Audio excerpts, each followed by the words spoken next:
Hello students, I hope कल आपने जो थ्री डायमेंशनल एनालिसिस का वीडियो था वो देख लिया है और आपको कुछ हद तक थ्री डायमेंशनल फॉर्मूले डिराइव करने आ गए हैं।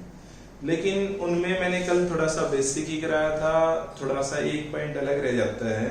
क्योंकि मैं जब थ्री डायमेंशनल फॉर्मूला करता हूँ तो क्या होता है, मेरे पास तीन ही क्वांटिटी यूज करता हूँ।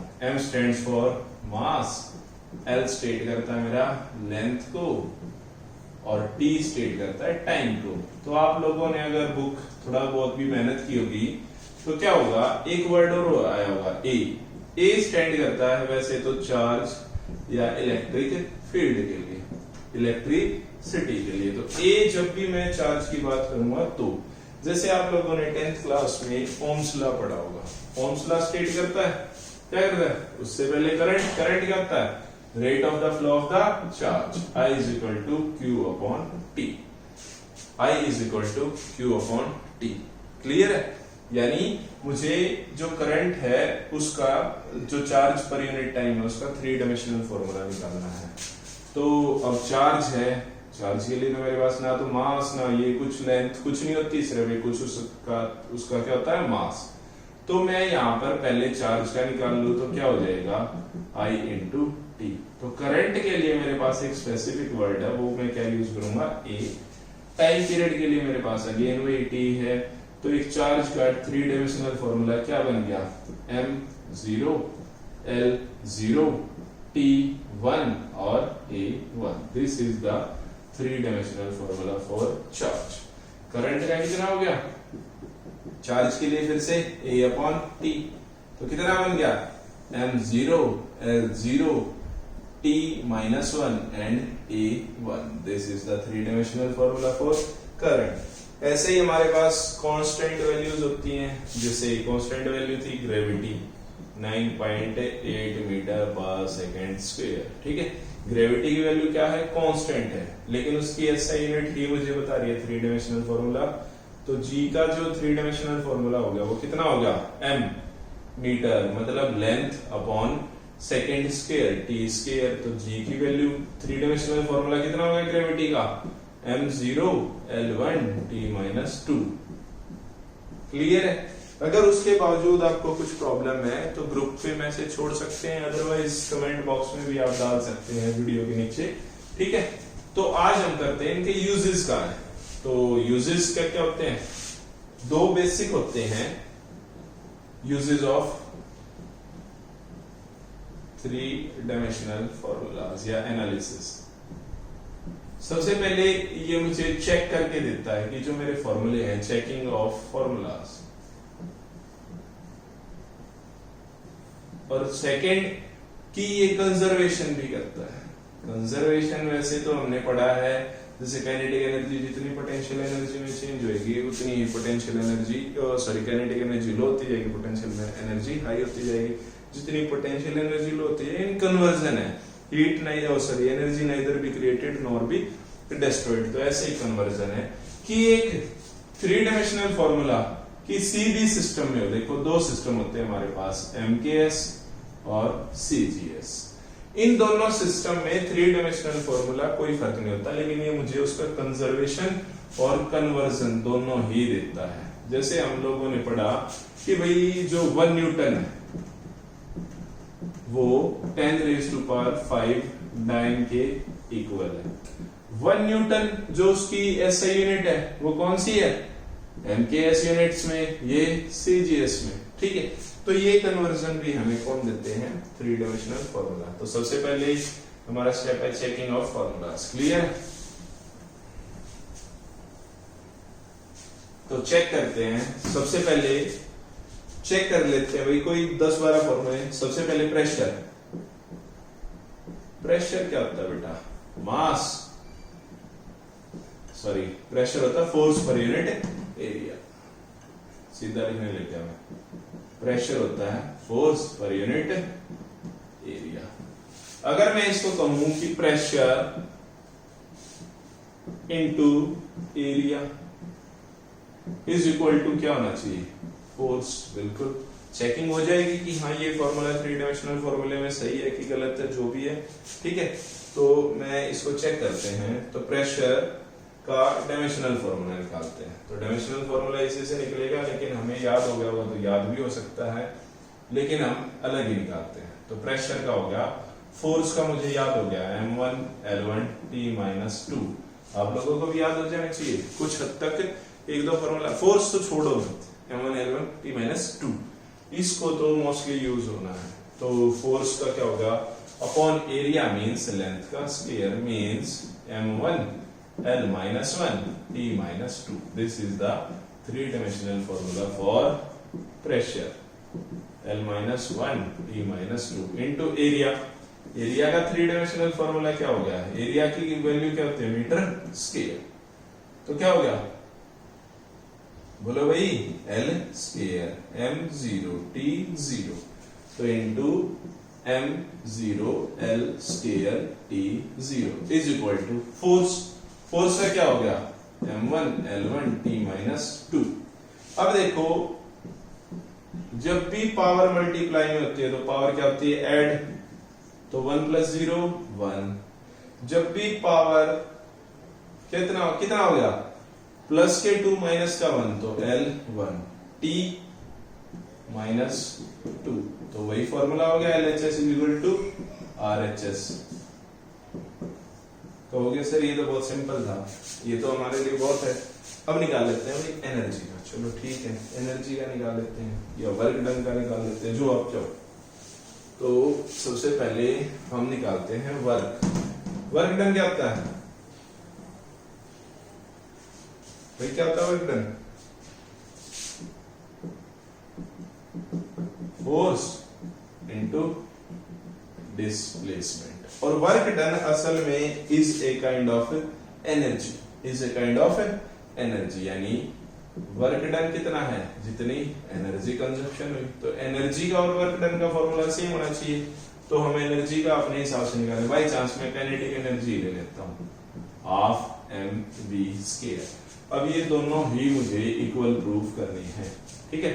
अब तो अलग यूनिट होगी। चलो पिछले वाला तो आसान था sir, force into area, pressure into area equal to force हो गया। तो यहां पर तो देखो work done force into displacement से करूंगा, और एक एनर्जी। क्यों, क्योंकि वर्क डन ही हम क्या लेते हैं, एनर्जी। जितनी ज्यादा एनर्जी कंजप्शन हुई उतना ही क्या हुआ, वर्क डन हुआ, ठीक है। तो चेक करते हैं सबसे पहले किसका, वर्क का। तो वर्क का थ्री डायमेंशनल फॉर्मूला क्या हो गया, फोर्स का फिर से याद करो, m1 L1 T-2 into displacement. Displacement मतलब लेंथ, लेंथ की बात कर रहा हूं तो L। तो एक नया डायमेंशनल फॉर्मूला क्या है मेरे पास, m1 L into L square T-2। This is the three dimensional formula for work. अब निकालते हैं एनर्जी। एनर्जी का तो देखो 1/2 तो कांस्टेंट वैल्यू है। अब बात करते हैं mv²। m मास, v² वेलोसिटी। वेलोसिटी को सॉल्व कर लेते हैं भाई। वेलोसिटी होती है डिस्प्लेसमेंट अपॉन टाइम। डिस्प्लेसमेंट का मतलब लेंथ, टाइम का मतलब t। इसका square means L² upon t square. यही होगा। देखो मैं स्पीड में बोल गया था, एक बार फिर से देखो। v² की बात कर रहे हैं हम, तो मास का तो सीधा सा m हो जाएगा v² यानी वेलोसिटी। वेलोसिटी असल में क्या होती है, displacement upon time. Displacement means length, time means time. तो देखो मैंने लेंथ अपॉन टाइम लिखा, और उसका क्यों, यहाँ पे स्क्वायर है तो मैंने उसका क्या कर दिया, स्क्वायर कर दिया। तो मेरे पास थ्री डायमेंशनल फॉर्मूला क्या है वेलोसिटी के स्क्वायर का, L² अपॉन t²। ठीक है, तो m into L² upon t²। तो एक डायमेंशनल फॉर्मूला क्या बन गया, m1, क्यों, क्योंकि मास था, L², ठीक है, t-2। मुझे तो लगता है ये दोनों इक्वल ही होंगे। क्लियर है। तो ये मुझे क्या बताता है कि चेक करना सिखाता है कि फॉर्मूले सही है कि नहीं। नहीं सर हम तो अभी मतलब सेटिस्फाई नहीं है, तो इस एनर्जी की फॉर्म चेंज कर लेते हैं। अब ले लेते हैं इसको पोटेंशियल एनर्जी। इसको मैंने लिखा था काइनेटिक एनर्जी। पोटेंशियल एनर्जी क्या होती है, mgh। और मैंने अभी तो कहा कि एनर्जी तो एनर्जी है, kinetic energy, potential energy, heat energy, ये सारी एनर्जी तो है, और जितनी एनर्जी कंजप्शन हुई उतना ही क्या है, वर्क डन। तो चलो एक बार पोटेंशियल एनर्जी का और थ्री डायमेंशनल फॉर्मूला निकाल देते हैं। तो पोटेंशियल एनर्जी का थ्री डायमेंशनल फॉर्मूला निकालते हैं। ठीक है, इस बार आ गया potential energy mgh। m stands for mass, g stands for gravity. Gravity का भी निकाला था वैसे तो मीटर पर सेकंड स्क्वायर, ऐसा unit of gravity metre per second square. मेरे से भी आगे बोल के समझो, metre means length, second square means time का स्क्वायर, है ना, मीटर पर सेकंड स्क्वायर। तो इनटू एल का मतलब क्या हो गया, सॉरी जी की जगह क्या लिखूंगा, L upon T square, L upon T square. H का मतलब पोटेंशियल एनर्जी क्या होती है, जितनी हाइट हो above the earth surface, height मतलब अब भाई नीचे से ऊपर 6 मीटर यानी लेंथ, तो देयरफॉर लेंथ। तो आंसर क्या हो गया इसका, m1 l into L, L square और t माइनस 2। हाँ बेटा क्लियर है। देखो एनर्जी, वर्क डन हमने तीनों ही प्रूफ कर लिए, तीनों क्या है मेरे सेम। अब ऐसा और कोई क्वेश्चन ले आओ जिसमें हम ऐसे प्रूफ करें, ऐसे करने की कोशिश करना, आपको प्रॉब्लम नहीं आएगी अगर आपका कंसेप्ट क्लियर है तो। और कंसेप्ट क्लियर नहीं है और रट्टाफिकेशन है तो कुछ नहीं हो सकता, फिर आपको दोबारा से देखना चाहिए। ठीक है, तो हमारे पास अब क्या हो गया, m1 l2 t माइनस 2। देखो तीनों ही डायमेंशनल फॉर्मूले सेम है, एक वर्क डन का, एक काइनेटिक एनर्जी है, एक पोटेंशियल एनर्जी का। और इसी ने हमें प्रूव करके दिया कि एनर्जी ही क्या है, वर्क डन है। यानी जितनी ज्यादा एनर्जी उतना ज्यादा वर्क डन, जितनी कम एनर्जी उतना कम वर्क डन। क्लियर। अब सेकेंड स्टेप था कन्वर्जन। कन्वर्जन क्लियर है। तो कन्वर्जन के लिए एक सिंपल सा फॉर्मूला होता है वैसे तो, लेकिन आप लोग उसको पहले समझ लो कि होता क्या है। और जितना क्वेश्चंस आप पूछेंगे बेटर है बेटा, अदरवाइज किसी को लगता है कि नहीं सर ऐसे प्रॉब्लम सॉल्व नहीं होती, हम फेस टू फेस करना चाहते हैं, तो जैसे ही आप मैसेज ड्रॉप करेंगे ग्रुप पे कि सर एक जूम मीटिंग हो जाए, तो मैं उसी टाइम आपके लिए एक जूम मीटिंग का लिंक सेंड कर दूंगा। लेकिन after some times we will start, because ये नहीं है कि एक बच्चे को मन किया कि सर मैं तो 11 बजे अवेलेबल हूँ, एक बजे अवेलेबल है, एक 10 बजे, तो ये मेरे लिए पॉसिबल नहीं हो पाएगा। तो इसलिए होप सो आप ग्रुप पे मैसेज डालें और हम एक ऑर्गेनाइज करें मीटिंग। ठीक है, तो सेकंड था कन्वर्जन या कंजर्वेशन। ठीक है, आप जानते हैं 1 kg is equal to 1000 gram, 1 kilometre is equal to 1000 metre, sir 1 kilometre, और 1 hour is equal to 3600 seconds. ये कुछ टर्म्स हैं जो आप समझते हैं। तो उससे पहले हम SI यूनिट निकालते थे, इंटरनेशनल स्टैंडर्ड्स। इंटरनेशनल स्टैंडर्ड्स क्या होती हैं, those units which can't be changed, जो चेंज नहीं हो सकती है। जैसे मैं कहूं भाई इंडिया में 1 किलोमीटर में 1000 मीटर होते हैं, मैं कनाडा चला गया तो क्या वहां 1 किलोमीटर में 2000 मीटर हो जाएंगे? नहीं, वहां भी क्या रहेंगे 1000 मीटर्स। मैं पाकिस्तान चला गया, मजाक में तो डाल, तो पाकिस्तान गया तो वहां भी कितना है 1 kilometre equal to 1000 metre. 1 hour में कितनी सेकंड होती है, 1 ग्राम में 1 kg में कितना होता है 1000 ग्राम। तो ये क्या होते हैं, स्टैंडर्ड ऑफ इंटरनेशनल्स होते हैं जो चेंज नहीं हो सकते। तो इन्हीं यूनिट्स में कहेंगे नहीं सर ऐसे तो सभी कुछ चेंज नहीं होता, नहीं बहुत चेंज होता है। यहां आप अपने 10 लाख रुपीस की 10 लाख रुपीस की एक कार खरीद सकते हैं अपनी पसंद की। हालांकि ऑडी BMW में मत जाना, पसंद तो वहां फिर ये बढ़ाना पड़ेगा मुझे डिजिट। तो 10 लाख की कार खरीद सकते हैं। जैसे ही मैं अमेरिका जाता हूं वहां 10 लाख की आप एक बाइक ही खरीद पाओगे। क्यों? क्योंकि वहां पे 10 लाख रुपीस नहीं है, वहां क्या है डॉलर है। पैसे तो देखो उतने ही थे, डॉलर में कन्वर्ट हो गए, लेकिन कन्वर्जन की वजह से उसकी वैल्यू डाउन हो गई। अब वो चीज जो चेंज हो गई उसको मैं स्टैंडर्ड ऑफ इंटरनेशनल नहीं बोल सकता। अब इसी की जगह मैं चला जाता हूं बाली। हालांकि हमारा करेंसी रेट वहां बहुत अलग है, ₹1 जो इंडियन रुपीज है वो वहां पर 193 रुपीज के इक्वल है, यानी यहां से 1000 रुपया लेके जाओ, 1,93,000 रुपए। देखो 1000 रुपए का टूर करने जाओ बाली में, 1,93,000 रुपए वहां जाते ही बन गए। 1,93,000 में कितना टूर हो जाएगा? तो देखो यहाँ वही 1000 रुपीज है मेरे देश में। 1000 रुपीज में तुम कहाँ घूम सकते हो? यहाँ मुझे नहीं लगता, अपने बस स्टैंड पे ही खर्च हो जाने 1000 रुपए, क्योंकि मुझे पता हमारे बच्चे कैसे हैं। और जबकि बाली में 1,93,000 रुपए उनके हिसाब से, अगर मैं 25,000 का 5 स्टार होटल ले रहा हूँ पर नाइट, तो भी देखो कितने रहा 5 स्टार होटल प्लस घूमना प्लस गाड़ी सब मिल रहा है मुझे उन्हीं 1000 रुपए में। यहाँ कुछ नहीं मिल रहा है। तो ये चीज स्टैंडर्ड ऑफ इंटरनेशनल्स नहीं हो सकती। तो इंटरनेशनल स्टैंडर्ड्स या मैं बोलता हूँ SI यूनिट्स, वो क्या होते हैं? फिक्स। तो हम यहाँ पर कन्वर्जन करेंगे सिर्फ उन्हीं SI यूनिट्स का, ठीक है। तो सबसे पहला क्वेश्चन एक आता है पेपर में बनता ही, कन्वर्ट 1 न्यूटन इनटू डायन। ठीक है, क्वेश्चन समझ आ गया। वैसे तो मैं सीधा लिखता हूं 1 न्यूटन इज इक्वल टू 10⁵ डायन। ये मुझे याद करना पड़ता है ना? याद करना पड़ता भाई। 1 millicoulomb means 1 into 10⁻³ coulomb. 1 microcoulomb यानी 1 इंटू 10⁻⁶ कूलम। ये मुझे याद करने पड़े, लेकिन अगर हम डायमेंशनल एनालिसिस या 3D फॉर्मूला यूज करें तो मुझे याद नहीं करने पड़ेंगे, ठीक है। तो देखो 1 न्यूटन, ठीक है।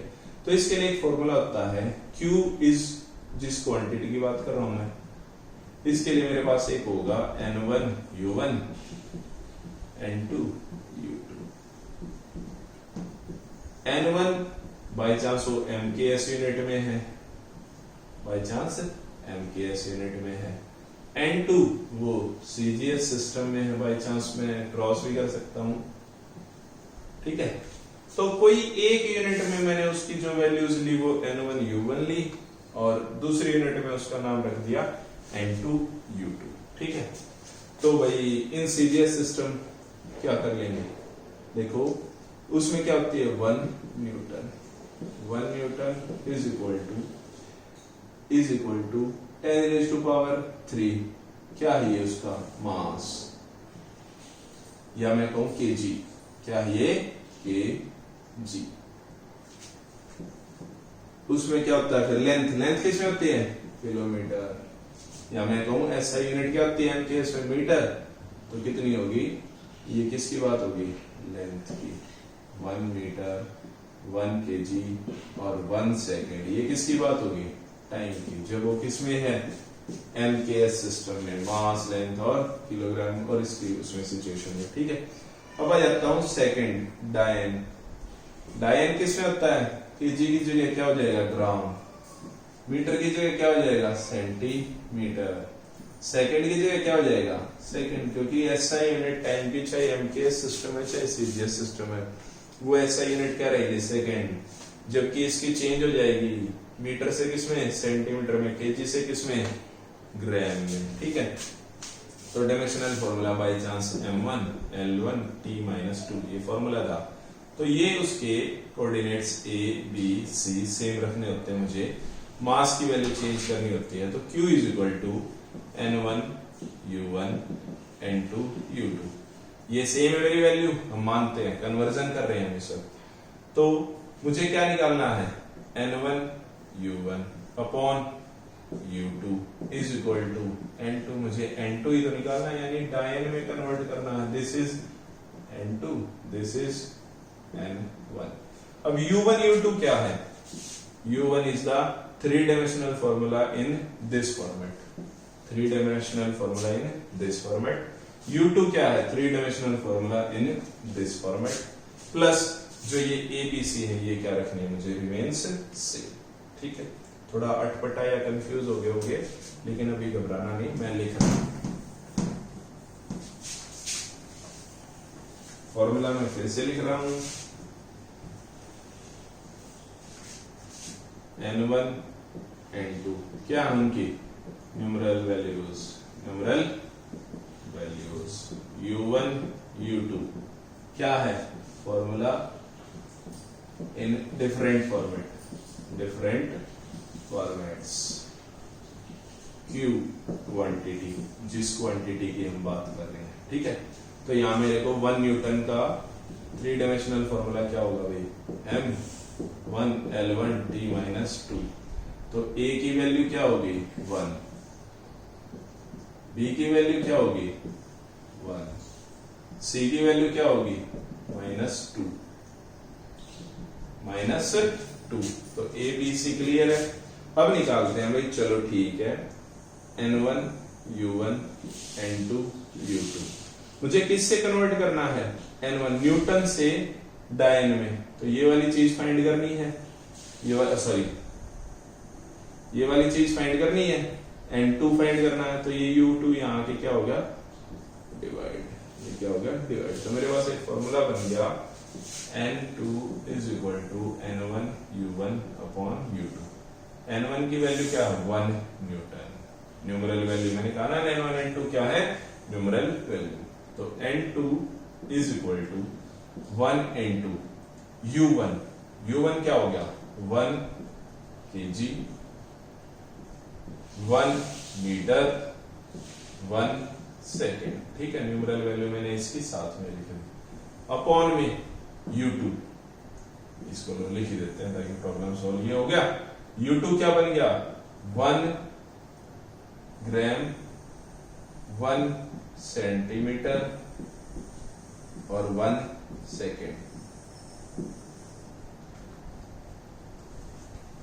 1 सेकेंड।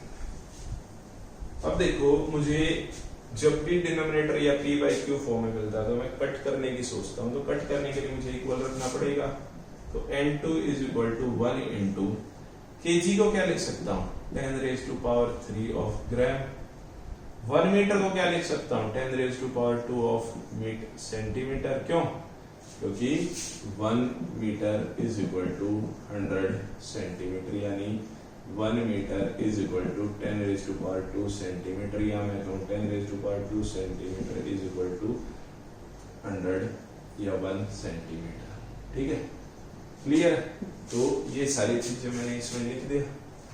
अब 1 सेकेंड है, वो तो 1 ही सेकेंड है, 10⁻1 ही है, कोई प्रॉब्लम नहीं है। तो इसको तो 1 सेकेंड ही लिख देता हूँ, 1 सेकेंड अपॉन में 1 ग्राम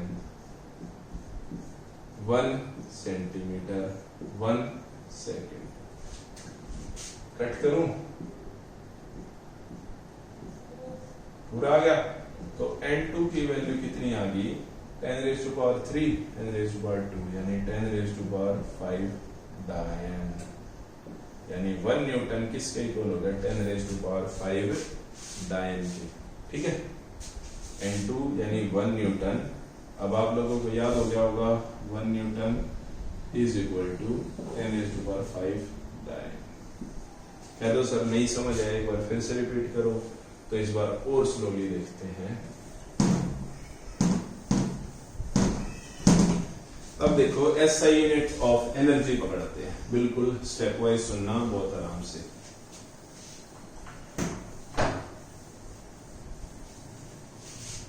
SI यूनिट ऑफ एनर्जी क्या होती है, क्या होती है joule. SI unit of energy क्या होता है जूल। ये किस में होती है इसकी MKS सिस्टम में। इसी को मुझे CGS में करना है तो उसको बोलता हूं मैं अर्ग्स। क्या बोलता हूं अर्ग्स। तो मुझे ये पता करना है कि 1 जूल हाउ मेनी अर्ग्स के, मतलब 1 joule is equal to how many ergs, 1 joule में कितने अर्ग्स होते हैं, ये फाइंड करना है 3 डायमेंशनल फॉर्मूले से। जूल MKS है, अर्ग्स CGS है, यानी MKS से मैं CGS में कन्वर्ट कर रहा हूं। डायमेंशनल फॉर्मूला मुझे सेम रखना है, ठीक है। तो देखो फॉर्मूला वही रहेगा N1 U1 N2 U2। मुझे क्या क्या गिवन है, N1 गिवन है भाई जूल, N2 अर्ग्स फाइंड करना है, U1 3 डायमेंशनल फॉर्मूला, इसका भी 3 डायमेंशनल फॉर्मूला। कन्वर्जन क्या कहता है कि डायमेंशनल फॉर्मूला चेंज नहीं हो रहा है। तो वैल्यूज प्लेस कर लेता हूं। या उससे पहले फॉर्मूला बना लो, N2 को फाइंड करना है तो ये U2 यहाँ आगे क्या हो गया डिवाइड, तो N2 is equal to N1U1 upon U2, यही है। तो N2 क्या है मेरे अर्ग्स, मुझे क्या फाइंड करना है अर्ग्स है ना, तो N1 की वैल्यू यानी 1 जूल में इनटू U1 क्या है 3 dimensional formula in MKS system. Energy का हमने अभी निकाला था m1L² T-2, अगर नहीं याद है तो एनर्जी का फिर से कर लो, हाफ mv² से कर लो, या फिर फोर्स इनटू डिस्प्लेसमेंट से कर लो, या mgh से कर लो। तो सबसे आसान हमारे लिए फोर्स इनटू डिस्प्लेसमेंट है, क्यों, क्योंकि आपको फोर्स का याद हो गया होगा m1L1 T-2 इंटू डिस्प्लेसमेंट का हो गया L। तो रिजल्ट क्या आया मेरा m1L² और T-2। This is the 3 dimensional formula for energy. तो यहाँ पर A B C लिख लें एक बार। A की वैल्यू कितनी है 1, B की वैल्यू कितनी है 2, T की वैल्यू कितनी है -2।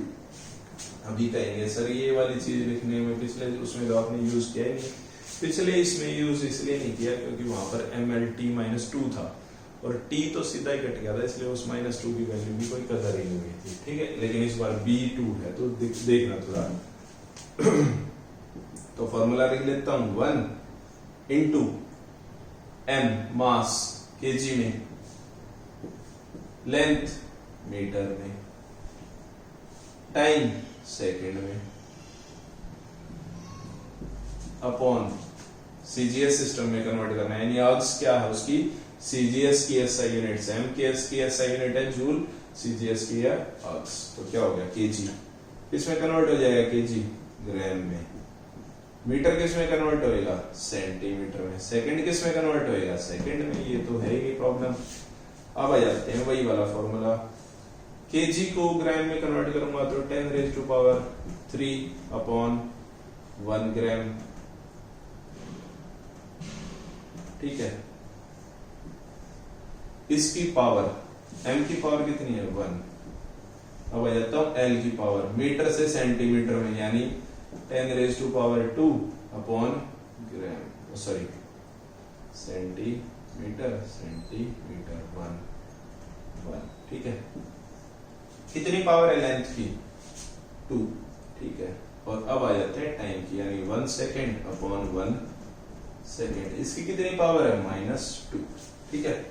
अब देखो वही ग्राम सेंटीमीटर सेकेंड, ये तो पूरा ही गया, तो इसकी पावर 1 की पावर -2 हो, कुछ भी हो, 1 की पावर कुछ भी हो, हमेशा क्या रहेगा 1, तो ये तो हो गया 1। अब आ जाते हैं इस पे, तो इसको मैं थोड़ा सा यहाँ चेंज करता हूँ, 10⁻³ की पावर 1 इंटू 10⁻² की पावर 2।